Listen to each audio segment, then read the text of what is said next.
আসসালামু আলাইকুম ওয়া রাহমাতুল্লাহি ওয়া বারাকাতুহু। ইন্নাল হামদুলিল্লাহ ওয়াসসালাতু ওয়াসসালামু আলা মান লা নাবিয়্যা বা'দা। সম্মানিত দ্বীনী ভাই বোনেরা, পৃথিবীর যে যেখানে অবস্থান করছেন আপনাদেরকে স্বাগত জানাচ্ছি মসজিদ নববীর খুতবার বঙ্গানুবাদ শুনবার জন্য। আমি শেখ সাদ ইবনে আব্দুর রশিদ, মদিনা মুনাওয়ারা থেকে। খুতবার তারিখ হচ্ছে 24শে রজব 1446 হিজরি, 24শে জানুয়ারি 2025 ইংরেজি। যিনি মসজিদ নববীতে খুতবা প্রদান করেছেন তিনি হচ্ছেন ফজিলাতুল শেখ আব্দুল্লাহ বিন আব্দুর রহমান আল বুআইজান হাফিজাহুল্লাহ। আর যে বিষয়ে তিনি খুতবাটি প্রদান করেছেন তা হচ্ছে প্রতিবেশীর হক। বিষয়টি অত্যন্ত চমৎকার। আমি খুতবাটি পড়ে যা বুঝতে পেরেছি যে আমরা প্রতিবেশীর হকের ক্ষেত্রে খুবই উদাসীন। আজকে প্রতিবেশীর হক বলে যে একটি অধিকার আছে, প্রতিবেশীদের কোনো হক আমার উপর আছে, আমি একজন মুসলমান হিসাবে অথবা আমরা মুসলিম পরিবার হিসেবে, এই বিষয়টি কিন্তু আমরা ভুলেই গেছি বলতে গেলে। বরং দেখা যায় অধিকাংশ প্রতিবেশী একজন আরেকজনের উপর তারা যেখানে ইহসান করবে, অধিকার আদায় করবে, তা না করে একে অপরের প্রতি জুলুম করছে, একে অপরের প্রধান শত্রুতে পরিণত হচ্ছে। এভাবে যেন আমাদের জনজীবন একটি বড় ফিতনায় যেন পরিণত হয়েছে, নাউযুবিল্লাহ। এই জন্য সম্মানিত খতিব সাহেবের যে উপস্থাপনা, এই বিষয়টিকে অত্যন্ত সুন্দর করে তিনি উপস্থাপন করেছেন। আমি আশা করছি যে আমি এবং আমরা সবাই, আপনারা যারাই শুনবেন, ইনশাল্লাহ উপকৃত হতে পারবো এবং আমরা ঘুম থেকে জাগ্রত হতে পারবো, প্রতিবেশীর অধিকারকে আমরা মূল্যায়ন করতে পারবো ইনশাআল্লাহ। তাই আমি সবাইকে মন দিয়ে আজকের এই খুতবার অনুবাদটি শুনবার জন্য বিশেষভাবে অনুরোধ করছি। আল্লাহ সুবহানাহু ওয়া তাআলা আমাকে যেন সুন্দরভাবে সংক্ষিপ্তভাবে উপস্থাপন করবার তৌফিক দান করেন, আর আপনাদের সবাইকে যেন মন দিয়ে শুনবার তৌফিক দান করেন, আমিন। ওমা তৌফিকি ইল্লা বিল্লাহ, আলাইহি তাওয়াক্কালতু ওয়া ইলাইহি উনীব। সম্মানিত খতিব সাহেব তিনি একটি ভূমিকা উপস্থাপন করেছেন খুতবার ভিতরে প্রবেশ করার আগেই। তিনি বলছেন যে এই যে আমাদের জীবনযাত্রা, দুনিয়ার বিভিন্ন কাজে আমরা ব্যস্ত থেকে দিনের একটি গুরুত্বপূর্ণ বিষয় তা হলো প্রতিবেশীর হক। এই বিষয়টাকে আমরা কদ ইয়াগফুলুন নাস, মানে মানুষ এটাকে অনেক ক্ষেত্রে ভুলে যায়। এটাই স্বাভাবিক, আমরা আসলে ভুলে যাই। তো অথচ ইসলাম এটাকে এতটাই গুরুত্ব দিয়েছে, এটাকে ইসলাম শরঈ শিষ্টাচারিতার অন্তর্ভুক্ত করেছে, এটাকে উন্নত চরিত্রের অন্তর্ভুক্ত করেছে, এটা হচ্ছে শ্রেষ্ঠত্বের মাপকাঠি হিসেবে আখ্যায়িত করেছে। কোরআন এবং সুন্নাহয় এর ব্যাপক গুরুত্ব এসেছে। আল্লাহ রাব্বুল আলামিন আমাদেরকে উদ্বুদ্ধ করেছেন, উৎসাহ প্রদান করেছেন আমরা যেন প্রতিবেশীর প্রতি ইহসান করি, এবং তিনি কঠোরভাবে শক্তভাবে নির্দেশ দিয়েছেন। যেমনটি আল্লাহ তাআলা সূরাতুন নিসার 36 নম্বর আয়াতে কারিমায় বলছেন, ওয়া'বুদুল্লাহ ওয়া লা তুশরিকু বিহি শাইআ, তোমরা এক আল্লাহর গোলামি করো, আল্লাহর সাথে কোনো কিছুকে অংশীদার স্থাপন করো না। ওয়াবিল ওয়ালিদাইনি ইহসানা, এরপরে তোমরা মাতা পিতার ইহসান করো। তাহলে আল্লাহর গোলামি করার পর আমাদেরকে মাতা পিতার ইহসান করতে বলেছেন। এটিও আল্লাহ তাআলার একটি ইবাদত, একটি গোলামি। ওয়াবিদিল কুরবা ওয়াল ইয়াতামা ওয়াল মাসাকিন ওয়াল জারি যিল কুরবা ওয়াল জারিল জুনুবি। এটা হচ্ছে মূল বক্তব্য, যে তোমরা ইহসান করো মাতা পিতার পাশাপাশি নিকট আত্মীয় স্বজনদের প্রতি, সমাজের এতিমদের প্রতি, মিসকিনদের প্রতি, এবং নিকটবর্তী যারা প্রতিবেশী আছে এবং দূরবর্তী প্রতিবেশী যারা আছে, অর্থাৎ আত্মীয় প্রতিবেশী এবং অনাত্মীয় প্রতিবেশী যারা আছে, রক্তের সম্পর্কের প্রতিবেশী হতে পারে, রক্তের সম্পর্ক ব্যতীতও প্রতিবেশী হতে পারে, সকল প্রতিবেশীর প্রতি তোমরা ইহসান করো। এখানে আল্লাহ তাআলা আমাদেরকে আদেশ করেছেন। প্রথমে বলেছেন আবুদুল্লাহ, তোমরা আল্লাহর গোলামি করো, এরপরে কিন্তু এভাবে আমাদেরকে প্রতিবেশীর প্রতিও ইহসান করতে বলেছেন। সুতরাং বিষয়টি অনেক অনেক গুরুত্বপূর্ণ, এটা কোনো স্বাভাবিক বিষয় নয়। রাসূলুল্লাহ সাল্লাল্লাহু আলাইহি সাল্লামও এটাকে ব্যাপকভাবে গুরুত্ব দিয়েছেন। তাই সম্মানিত খতিব সাহেব বলছেন যে প্রতিবেশীর প্রতি ইহসান করা, তাদের অধিকারের প্রতি সুদৃষ্টি রাখা, এটা হচ্ছে মিন আযমিল ওয়াজিবাত, ওয়াজিব সমূহের মধ্যে একটি বড় ওয়াজিব, একটি গুরুত্বপূর্ণ ওয়াজিব অবধারিত একটি বিষয়। এজন্য আল্লাহ নবী সাল্লাল্লাহু আলাইহি ওয়াসাল্লাম এই প্রতিবেশীর ব্যাপারে গুরুত্ব দিয়েছেন। তবে তিনি কিভাবে বলেছেন? তিনি বলেছেন যে জিবরিল আলাইহিস সালাম আমার কাছে এসে আমাকে প্রতিবেশীর ব্যাপারে এতটাই গুরুত্ব দিয়েছেন তাদের অধিকার আদায় করার ক্ষেত্রে, আমি কি মনে করেছি, তিনি কি মনে করেছেন শুনুন। আল্লাহ নবী সাল্লাল্লাহু আলাইহি ওয়াসাল্লাম বলছেন, মা যালা জিবরিলু ইউসিনি বিল জার। জিবরিল আলাইহিস সালাম আমাকে ওসিয়ত করছেন প্রতিবেশী সম্পর্কে। হাত্তা যানানতু আন্নাহু সাইওয়ারিসুহু। আমি ধারণা করেছি যে প্রতিবেশীকে সম্পত্তির উত্তরাধিকারী করে দেওয়া হবে। আল্লাহু আকবার। মানে রক্তের সম্পর্কে আর আত্মীয় হওয়া লাগবে না, সেখানে বংশের কারণে সম্পত্তির উত্তরাধিকার হকদার হওয়ার লাগবে না, বরং প্রতিবেশী হওয়ার কারণে প্রতিবেশীর সম্পত্তির উত্তরাধিকারী বানানো হতে পারে, উত্তরাধিকারী হিসাবে সাব্যস্ত হতে পারে। আমি এমনটি ধারণা করছি, কারণ জিবরিল আলাইহিস সালাম এত অধিক গুরুত্ব সহকারে আমাকে প্রতিবেশীর ব্যাপারে ইহসান করতে, তাদের অধিকার আদায় করতে উদ্বুদ্ধ করেছেন, ওসিয়ত করেছেন। সুবহানাল্লাহ। সুতরাং কোরআন থেকে আমরা জানলাম আল্লাহ তাআলা আদেশ করেছেন প্রতিবেশীর অধিকার প্রতিষ্ঠা করতে, আদায় করতে। রাসূলুল্লাহ সাল্লাল্লাহু আলাইহি ওয়াসাল্লামের হাদিস থেকে শুনলাম যে এটি খুবই গুরুত্বপূর্ণ, প্রতিবেশীর অধিকার আমাদেরকে আদায় করতেই হবে, এটা থেকে পিছুটান দেওয়ার কোনো সুযোগ আমাদের নেই। আল্লাহ নবী সাল্লাল্লাহু আলাইহি ওয়াসাল্লামের অনেকগুলো হাদিস সম্মানিত খতিব সাহেব উল্লেখ করেছেন। প্রত্যেকটি হাদিসের মধ্যে যে প্রতিবেশীর অধিকারের বিষয়টি যে কত গুরুত্বপূর্ণ এটা ফুটে উঠেছে, অথচ এই ধরনের একটি অধিকারকে আমরা কোনো মূল্যায়ন করি না। আমাদের অজ্ঞতার কারণে, আমাদের অন্তরে পাপের কারণে, আল্লাহর সাথে আমাদের সম্পর্কহীনতার কারণে, নাউযুবিল্লাহ। সম্মানিত খতিব সাহেব বলছেন, ইমানের অন্যতম একটি শর্ত এবং ইমানের অন্যতম একটি দাবি হচ্ছে যে ব্যক্তি আল্লাহর প্রতি এবং আখিরাতের প্রতি বিশ্বাস করে। ইমানের দাবিটা কি, শর্তটা কি? শর্ত হচ্ছে প্রতিবেশীকে সম্মান করা এবং প্রতিবেশীকে ইহসান করা, তাদের উপর থেকে কষ্টকে দূর করা এবং তাদের ব্যাপারে ধৈর্য ধারণ করা। আল্লাহ নবী সাল্লাল্লাহু আলাইহি ওয়াসাল্লাম বলছেন, যেমন বুখারী মুসলিম এসেছে, মান কানা ইউমিনু বিল্লাহি ওয়াল ইয়াউমিল আখির ফালা ইউযি জারহু। যে ব্যক্তি আল্লাহর প্রতি বিশ্বাস করে, আখিরাতের প্রতি বিশ্বাস করে, সে যেন তার প্রতিবেশীকে কষ্ট না দেয়। সুবহানাল্লাহ। প্রতিবেশীকে সে যেন কষ্ট না দেয়। আল্লাহ তাআলার নবী সাল্লাল্লাহু আলাইহি ওয়াসাল্লাম আরো বলছেন, ওমান কানা ইউমিনু বিল্লাহি ওয়াল ইয়াউমিল আখির। যে ব্যক্তি আল্লাহর প্রতি ঈমান আনে, আখিরাতের প্রতি ঈমান আনে, ফালইউকরিম জারহু, সে যেন তার প্রতিবেশীকে সম্মান করে। সুবহানাল্লাহ।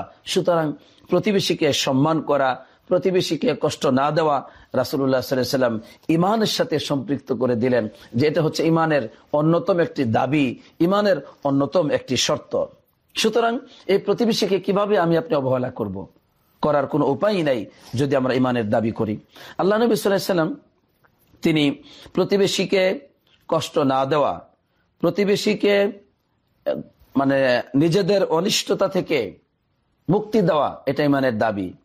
তাই কোনো ব্যক্তি যদি প্রতিবেশীকে কষ্ট দেওয়া থেকে বিরত থাকতে না পারে, তার ব্যাপারে কঠোর হুঁশিয়ারি এসেছে নবী করিম সাল্লাল্লাহু আলাইহি ওয়াসাল্লামের পক্ষ থেকে। আল্লাহ নবী সাল্লাল্লাহু আলাইহি ওয়াসাল্লাম বলছেন, বুখারীতে এসেছে, ওয়াল্লাহি লা ইউমিনু, ওয়াল্লাহি লা ইউমিনু, ওয়াল্লাহি লা ইউমিনু। তিনবার বললেন, আল্লাহর কসম সেই ব্যক্তি ঈমানদার নয়, আল্লাহর কসম সেই ব্যক্তি ঈমানদার নয়, আল্লাহর কসম সেই ব্যক্তি ঈমানদার নয়। এর মানে ওই ব্যক্তি পরিপূর্ণ ঈমানদার হতে পারে নাই। কোন ব্যক্তি? কিলা ওমান ইয়া রাসূলুল্লাহ। প্রশ্ন করা হলো, হে আল্লাহর রাসূল, ওই ব্যক্তিটি কে? যে ব্যক্তির ব্যাপারে আপনি যে তিনবার বললেন, এই ব্যক্তিটি কে? তখন নবী করিম সাল্লাল্লাহু আলাইহি ওয়াসাল্লাম বলছেন, মান লা ইয়ামানু জারুহু বাওয়াইকাহু। যে ব্যক্তির প্রতিবেশী তার অনিষ্টতা থেকে নিরাপত্তা পায় না, যে ব্যক্তির অনিষ্টতা থেকে তার প্রতিবেশী নিরাপত্তা পায় না, ওই ব্যক্তি আল্লাহর কসম লা ইউমিন, সে ঈমান আনে নাই, সে ঈমানদার নয়। নাউজুবিল্লাহ। এইভাবে কঠোরভাবে রাসূলুল্লাহ সাল্লাল্লাহু আলাইহি ওয়াসাল্লাম উপস্থাপন করেছেন প্রতিবেশীর ব্যাপারটি। আল্লাহু আকবার।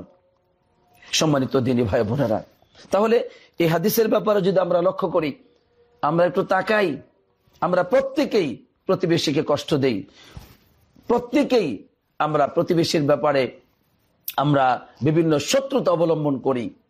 এভাবে করে আমাদের জীবনযাত্রা চলছে। প্রতিবেশীর সাথে অধিকাংশ মুসলিম পরিবার আজকে প্রত্যেকটি সমাজে আমরা দেখতে পাবো প্রতিবেশীর সাথে আমাদের সম্পর্ক নাই, দূর দূরান্তে মানুষের সাথে আমাদের গভীর সম্পর্ক, কিন্তু প্রতিবেশীর সাথে আমাদের এই ঘর আর ওই ঘর কোনো সম্পর্ক নাই। একজন আরেকজনকে যেন জানের দুশ্মনে পরিণত করেছে এবং পরিণত হয়েছে। নাউজুবিল্লাহ। আল্লাহ তাআলা আমাদেরকে হেদায়েত নসিব করুক, আমিন। আল্লাহু আকবার। আরেকটা হাদিস শুনুন, কি চমৎকার হাদিস। রাসূলুল্লাহ সাল্লাল্লাহু আলাইহি ওয়াসাল্লাম কিভাবে তিনি প্রতিবেশীর অধিকারকে প্রতিষ্ঠা করেছেন।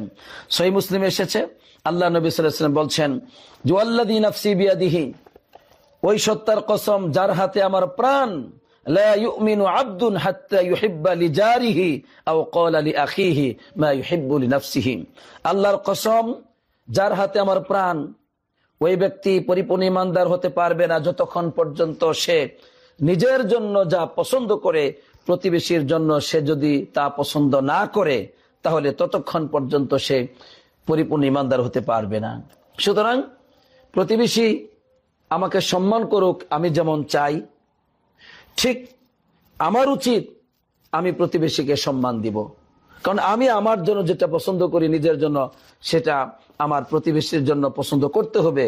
যদি পছন্দ আমি করতে না পারি, তাহলে আমি ঈমানদার, পরিপূর্ণ ঈমানদার হতে পারবো না, আমি ঈমানের পূর্ণতায় পৌঁছতে পারবো না। সুতরাং প্রতিবেশী আমাকে কষ্ট দিলে আমি সবুর করব, কারণ আমি চাই প্রতিবেশী যদি আমার ব্যাপারে সবুর করত, আমি চাই প্রতিবেশী আমাকে সম্মান করুক, তাহলে আমার উচিত আমি প্রতিবেশীকে সম্মান করব।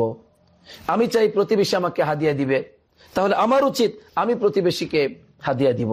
সুতরাং নিজের জন্য আমি যা পছন্দ করব, এটাই আমার প্রতিবেশীর জন্য পছন্দ করতে হবে, তাহলে আমি ঈমানদারের অন্তর্ভুক্ত হতে পারবো, ঈমানের পূর্ণতায় পৌঁছতে পারবো। অন্যথায় শুধু সালাত আদায় করে, শুধু যাকাত দিয়ে, অন্য ইবাদত করে পরিপূর্ণ ঈমানের স্তরে পৌঁছতে পারবো না। আল্লাহ সুবহানাহু ওয়া তাআলা আমাদেরকে ভালোভাবে বুঝবার তৌফিক দান করুক, আমিন। সম্মানিত দিনী ভাই বোনেরা, এখন একটি হাদিস উল্লেখ করব, যেটা একটা, দুইটা, তিনটা, আমি আরো তিনটা হাদিস উল্লেখ করবো প্রথম খুতবার। দেখেন তিনটি হাদিসই কত গুরুত্ব বহন করে প্রতিবেশীর সম্মান এবং মর্যাদার ক্ষেত্রে, প্রতিবেশীর অধিকার প্রতিষ্ঠার ক্ষেত্রে, তার হক আদায়ের ক্ষেত্রে। এখন যে হাদিসটা উল্লেখ করব সেটা হলো এই, একজন ব্যক্তি প্রতিবেশীর প্রতি যদি ইহসান করে, এটা তার জন্য হচ্ছে জান্নাতে প্রবেশের কারণ। অপরদিকে প্রতিবেশীকে সে যদি কষ্ট দেয়, তাহলে এটা হচ্ছে তার জাহান্নামে প্রবেশের কারণ। নাউজুবিল্লাহ। এই বিষয়টি একটি মহিলার সম্পর্কে আল্লাহ নবী সাল্লাল্লাহু আলাইহি ওয়াসাল্লামের কাছে উল্লেখ করা হলো, তখন তিনি জবাব দিয়েছেন। দেখুন হাদিসটি কত গুরুত্বপূর্ণ। আবু হুরায়রা রাদিয়াল্লাহু তাআলা আনহু বলছেন, হাদিসটি ইবনে হিব্বান বর্ণনা করছেন। আবু হুরায়রা রাদিয়াল্লাহু তাআলা আনহু বলছেন, নবী করিম সাল্লাল্লাহু আলাইহি ওয়াসাল্লামকে এক ব্যক্তি বলল, ইয়া রাসূলুল্লাহ, ইন্না ফুলানাতা ইযকারু মিন কাসরাতি সালাতিহা। অমুক একজন মহিলা, তার সম্পর্কে আলোচনা করা হয়, বলা হয় যে সে খুব সালাত আদায় করে, খুব সিয়াম পালন করে, ওয়া সাদাকাতিহা, খুব সদকা আদায় করে, কিন্তু গায়র আন্নাহা তুযি জিরানাহা বিলিসানিহা, কিন্তু মহিলাটির একটা স্বভাব হলো সে প্রতিবেশীকে তার জিহ্বা দ্বারা কষ্ট দেয়, তার কথাবার্তায় প্রতিবেশী কষ্ট পায়।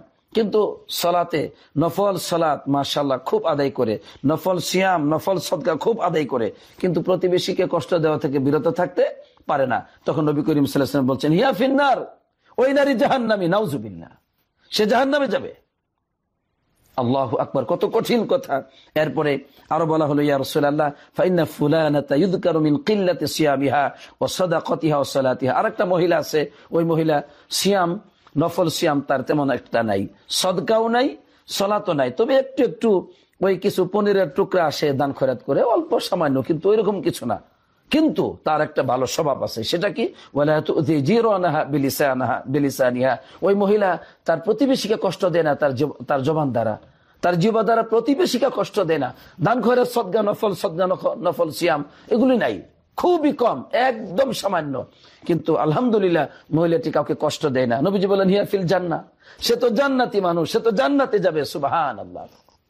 সম্মানিত দিনী ভাই বোনেরা, আজকে আমি বলবো যে আমাদের দিনী বোনেরা একটু হলে রাগান্বিত হয়ে যায়। ওই অমুকের দেখা যায় দুই ভাই, মানে দুই ভাইয়ের বউ, কোনো সম্পর্ক নাই। এই মানে এতটাই আমাদের পারিবারিক মুসলিম এই বন্ধন এতটাই নোংরামিতে এখন পৌঁছে গেছে যে ভাই বোনের সম্পর্ক নেই, একই সাথে পাশাপাশি থাকে।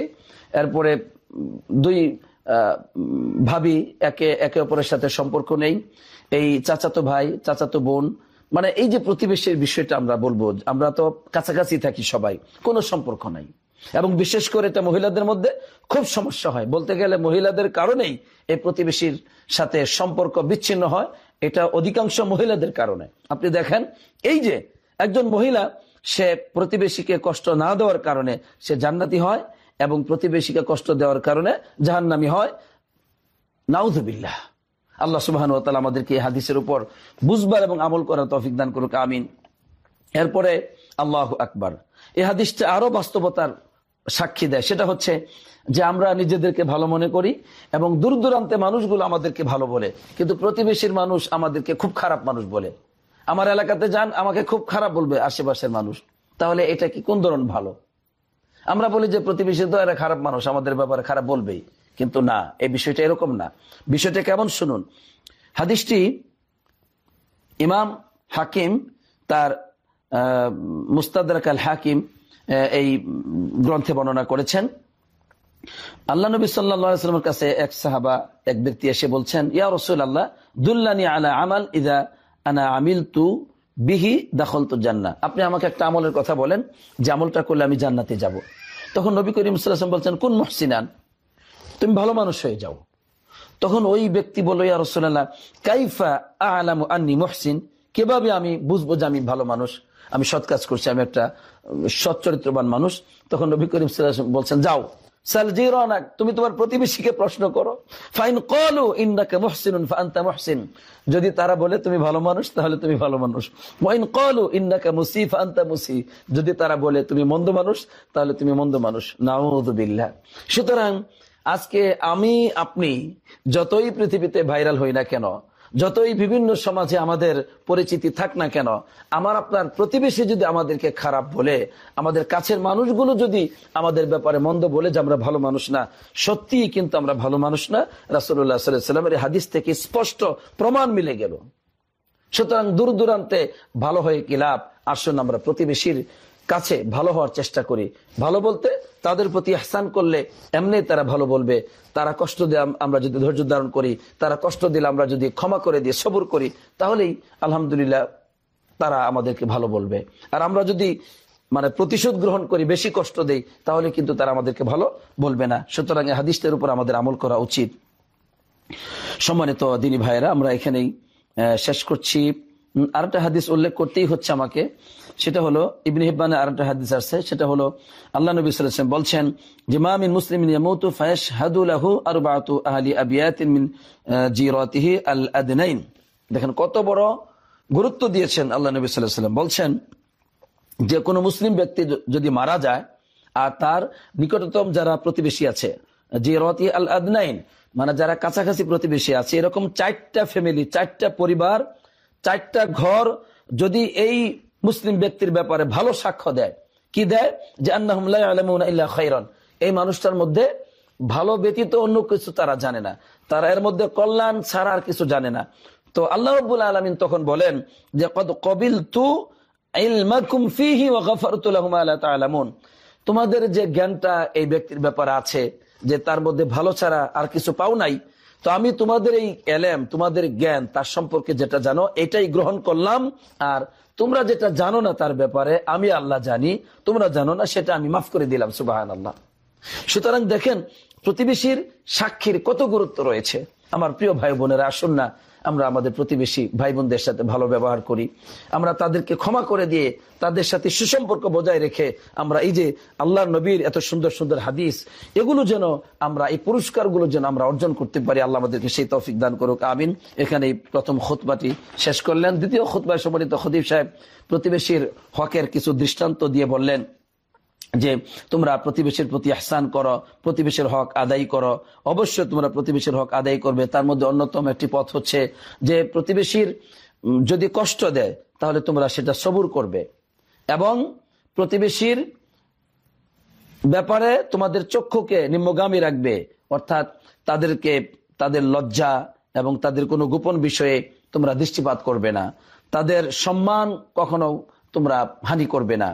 এরপরে তাদের যদি কোনো পদস্খলন ঘটে যায়, কোনো ভুল ত্রুটি হয়ে যায় ক্ষমা করে দিবে, আর তাদের দুষ্ত্রুটির পিছনে, গোপন দুষ্ত্রুটির পিছনে লাগবে না। এগুলো প্রতিবেশীর হক। কিন্তু আমরা পরস্পর শুধু খুঁজি, কি হলো ওই বাড়িতে, কি হলো আমার পাশের বাড়িতে, কি হলো তার মেয়ের, কি হলো ছেলের, কি হলো তাদের স্বামী স্ত্রী, কি হলো, এগুলো আমরা জানি। জানার পরে এগুলো মানুষের কাছে আমরা ছড়িয়ে দেই। নাউযুবিল্লাহ। এগুলো কবিরা গুনাহ, এগুলো পাপ, এগুলো জাহান্নামে যাওয়ার কারণ, এগুলো প্রতিবেশীকে কষ্ট দেওয়া হচ্ছে। নাউযুবিল্লাহ। সম্মানিত দিনী ভাই বোনেরা, প্রতিবেশীর হকের অন্যতম একটি পথ হলো তাদের ব্যাপারে আমরা বাড়াবাড়ি করব না। আর যে ব্যক্তি প্রতিবেশীর ব্যাপারে বাড়াবাড়ি করবে ওই বাড়ির বরকত চলে যায়। এবং একটা বাড়ির প্রতিবেশীর কদর, একটা বাড়ির মর্যাদা বৃদ্ধি পায় প্রতিবেশীকে কদরের মাধ্যমে। অর্থাৎ প্রতিবেশী যদি আমার বাড়িকে, আমার ফ্যামিলিকে, আমার পরিবারকে ভালো বলে, তাহলে আমার পরিবার উঁচু হয়ে যাবে আলহামদুলিল্লাহ। এজন্য একটা বাড়ির মর্যাদা এটা বৃদ্ধি পায় এই প্রতিবেশীর সম্মান এবং মর্যাদার ভিত্তিতে। সুতরাং এই বিষয়গুলো হক আমরা চেষ্টা করব। প্রতিবেশীর সাথে দেখা হলে আমরা সালাম দিব, আমরা তারা অসুস্থ হলে আমরা সেবা করব, তাদের বিপদে মুসিবত আমরা সাথী হব, সান্ত্বনা দিব, তাদের গোপন বিষয়গুলো মানুষের কাছে আমরা প্রকাশ করব না। এগুলো সবই প্রতিবেশীর হক, অধিকারের অন্তর্ভুক্ত আলহামদুলিল্লাহ। আল্লাহ নবী সাল্লাল্লাহু আলাইহি ওয়াসাল্লাম একবার বললেন, এটাও ইমাম হাকিম তার সহিহাইন গ্রন্থে বর্ণনা করেছেন। তিনি বলছেন আল মুস্তাদরাক আল সহিহাইনে যে আল্লাহ নবী সাল্লাল্লাহু আলাইহি ওয়াসাল্লাম বলেছেন যে আল্লাহ তাআলা তিনটি বিষয় পছন্দ করেন, তিনটি বিষয় রাগান্বিত হন। তো যেগুলো পছন্দ করেন তার মধ্যে একটা হলো যে রজুলুন লাহু জারু সুইন, একজন ব্যক্তি তার প্রতিবেশী আছে খারাপ, কষ্ট দেয়। ইউদিহি, প্রতিবেশী আছে সবসময় তাকে কষ্ট দেয়, কিন্তু এই ব্যক্তিটি কি করেছে, ফায়াসবিরু আলা ইদাইহি, এই কষ্টের উপর সে সবুর করে। দেখ না প্রতিবেশী কষ্ট, সবুর করে, ধৈর্য ধারণ করে, হাত্তা ইয়াকফিয়াহুল্লাহু ইয়াহু, তখন আল্লাহ তাআলা তার জন্য যথেষ্ট হয়ে যান। তাহলে দেখুন, এই যে প্রতিবেশী যদি আপনাকে জুলুম করে কষ্ট দেয়, আপনি যদি এতে ধৈর্য ধারণ করেন, তাহলে আল্লাহ তাআলা এই মানুষটিকে ভালোবাসেন। সুবহানাল্লাহ। আমি আপনি কি আল্লাহর ভালোবাসা পেতে চাই না? আল্লাহর ভালোবাসা আমাদের জন্য যথেষ্ট নয়? তাহলে কেন আমরা প্রতিবেশীর কষ্টে ধৈর্য ধারণ করব না, সবর করব না? আমরা কেন কঠিন ভাবে তাদেরকে আঘাত করি? আল্লাহ আমাদেরকে এই পাপ থেকে হেফাজত করুক এবং আমরা যেন ধৈর্য ধারণ করতে পারি। আল্লাহ আমাদেরকে সেই তৌফিক দান করুক, আমিন। এরপরে সম্মানিত খতিব সাহেব বলছেন, হাদিসের ভাষাগুলো আমি শুধু বলে যাচ্ছি। একটা হাদিসের মধ্যে এসেছে, আল্লাহ নবী সাল্লাল্লাহু আলাইহি ওয়াসাল্লাম আবু যর রাদিয়াল্লাহু তাআলা আনহুকে বললেন, আবু যর, তুমি যখন তরকারি রান্না করবে তখন সেখানে পানি একটু বাড়াই দিবে, একটু ঝোল বাড়িয়ে দিবে, পানি বাড়িয়ে দিবে। কেন? ও তাআহাদ জিরানাক, এই পানি বাড়িয়ে দিয়ে তোমার প্রতিবেশীর খোঁজখবর নিবে, প্রতিবেশীর প্রতি লক্ষ্য করবে, মানে ওই একটু তরকারি ঝোল হলেও প্রতিবেশীকে দিবে। সুবহানাল্লাহ। এভাবে মানে প্রতিবেশীর সাথে সম্পর্ক বজায় রাখতে আমাদেরকে নবীজি উদ্বুদ্ধ করেছেন। এবং নবী করিম সাল্লাল্লাহু আলাইহি ওয়াসাল্লাম বলছেন যে প্রতিবেশীর হক আদায় করার ক্ষেত্রে মুসলিম নারীদেরকে বলছেন, যেমনটি বুখারী মুসলিম এসেছে, ইয়া নিসাল মুসলিমাত, হে মুসলিম নারীরা শোনো, তোমরা প্রতিবেশীর হক আদায় করার ক্ষেত্রে তোমরা তুচ্ছতাচ্ছিল্য করবে না, তোমাদের প্রতিবেশীর ক্ষেত্রে কোনো কিছু তুচ্ছতাচ্ছিল্য করবে না। ওয়ালাউ ফিরসিনা শাতিন, এই যে বকরির, ছাগলের যে হাড্ডি আছে, হাড়, এই যে অল্প মাংস বিশিষ্ট যে হাড়গুলো আছে, এই সামান্য একটু হাড্ডিও যদি দাও প্রতিবেশীকে, তবু দিবে, তবু তাদের ক্ষেত্রে তোমরা অবহেলা করবে না, তুচ্ছতাচ্ছিল্য করবে না। এর মানে আপনার বাড়িতে সামান্য কিছু হোক, তবু প্রতিবেশীকে দিবেন, যেন আপনাদের সাথে একটা ভালো সম্পর্ক থাকে, আদান প্রদানের মাধ্যমে সেখানে একটা সম্প্রীতি, ভালোবাসা, মানে সহমর্মিতা, সৌহার্দ্য, সেখানে যেন সম্প্রীতি গড়ে ওঠে। এটা আল্লাহ রাব্বুল আলামিন পছন্দ করেন। সুবহানাল্লাহ। এখন সর্বশেষ একটা হাদিস বলেই আজকের খুতবাটি শেষ করছি, এই মহা গুরুত্বপূর্ণ খুতবাটি। সেটা হলো যে আপনার প্রতিবেশী কে আগে হকদার হবে আপনার হাদিয়া পাওয়ার। তো এই বিষয়টি শুনুন। আয়েশা রাদিয়াল্লাহু তাআলা আনহা নবীজিকে বলেন, ইয়া রাসূলুল্লাহ, ইন্নালি জারাইনি ফাইলা আইহিমা উহদি, আমার দুইটা প্রতিবেশী আছে, এই পাশে একটা, এই পাশে একটা, দুইজন আছে, আমি কাকে হাদিয়াটা আগে দিব? তখন নবীজি বলেন, ইলা আকরাবিহিমা মিনকি বাবান, তোমার ঘরের দরজার কাছে যেই বাড়িটি আছে, তোমার ঘরের দরজার কাছে যেই প্রতিবেশী আছে, সে তোমার বেশি হক পাবে। কিন্তু এখন আমাদের চরিত্র কি? কোরবানি করলাম, কোরবানি গোস্ত আমার আশেপাশের প্রতিবেশী পাই না, আমার শ্বশুর বাড়ি, আমার নানার বাড়ি, আত্মীয় স্বজনদের বাড়ি, আমার ছেলের বন্ধুর বাড়ি, আমার ছেলের বান্ধবীও এখন চলে, যেটা উচিত না। তো এগুলো সব জায়গাতেই প্রতিবেশীর হক আদায় না করে দূর দূরান্তে গোস্ত পাঠিয়ে দিলেন। কিন্তু লা ইলাহা ইল্লাল্লাহ আস্তাগফিরুল্লাহ ওয়া আতুবু ইলাইহি, আপনার আশেপাশের প্রতিবেশী যেটা আল্লাহ অধিকার দিয়েছেন, যেটা নবীজি সাল্লাল্লাহু আলাইহি ওয়াসাল্লাম অধিকার দিয়েছেন, তাদের খোঁজখবর আমরা নিলাম না, তাহলে কতটা নিম্নমানের জীবনযাপন করতেছি আমরা? আমাদেরকে আল্লাহ বুঝবার তৌফিক দান করুক। এজন্য আমার প্রিয় ভাই বোনেরা, আসুন আমরা আমাদের চারপাশে যে প্রতিবেশীগুলো আছে তারা অশিক্ষিত হতে পারে, তারা মূর্খ হতে পারে, তারা দুর্বল হতে পারে, অসহায় হতে পারে, আমি অনেক ধনী হতে পারি, আমি অনেক সম্মান মর্যাদার অধিকারী হতে পারি, কিন্তু তারা কিন্তু আমার প্রতিবেশী, তারা কিন্তু আমার প্রতিবেশী। আমি একজন মুসলিম হিসাবে তাদের হক আছে আমার উপর, আমারও হক আছে তাদের উপর।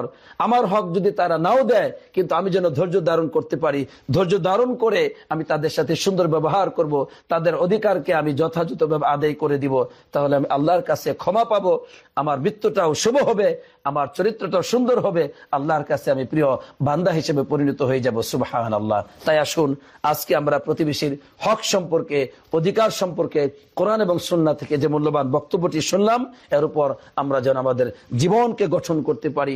আল্লাহ আমাদেরকে সেই তৌফিক দান করুক, আমিন। আমরা এতদিন অবহেলা করেছি, আজকে এই আলোচনা শোনার পর থেকেই আমরা প্রতিবেশীর সাথে সুন্দর আচরণ করে মিলেমিশে সামনের জীবনটা গঠন করতে চাই। আসুন আমরা এই ব্যাপারে ঐক্যবদ্ধ হয়ে একমত হয়ে এগিয়ে যাই। আল্লাহ যেন আমাদের সবাইকে এর উপর আমল করার তৌফিক দান করেন, আমিন। আসসালাতু ওয়াসসালামু আলা নবিয়িনা মুহাম্মদ ওয়া আলা আলিহি ওয়া সাহবিহি আজমাইন।